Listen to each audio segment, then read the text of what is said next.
আক্রমণ থেকে জবাব চাই, জবাব দাও, জবাব তোমায় দিতেই হবে। সন্ত্রাসী মৌলবাদীদের বিরুদ্ধে সনাতনী হিন্দুদের রক্ত, সনাতনী হিন্দুদের রক্ত, সনাতনী হিন্দুদের রক্ত।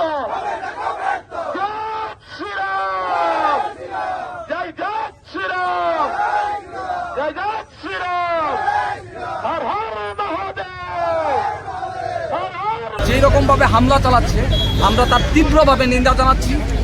এটার ভাষাহীন, কারণ আজকে দেখেন হিন্দুরাই সারা দেশের মধ্যে যেরকমভাবে বাংলাদেশে আমাদের এই পার্বত্য রাজ্য যেরকমভাবে হিন্দুদের উপর নির্যাতন, তার তীব্রভাবে নিন্দা জানিয়ে আজকে আমরা এখানে ধর্নায় আছি। আপনারা সবাই দেখছেন, সবাই মিলে আমরা একত্রিতভাবে আমরা এখানে প্রতিবাদে নামিয়েছি। একটাই কথা, মোহাম্মদ ইউনূসের পদত্যাগ করতে হবে এবং এই হিন্দুদের, বাংলাদেশের হিন্দুদের নির্যাতন অবিলম্বে বন্ধ করতে হবে। গত 2 দিন আগে আপনারা দেখেছেন একজন হিন্দু ভাইকে জ্বলন্ত পুড়িয়ে মেরেছে। এটা কী ধরনের ন্যাক্কারজনক, তীব্রভাবে নিন্দা জানাচ্ছি। এটাই আমার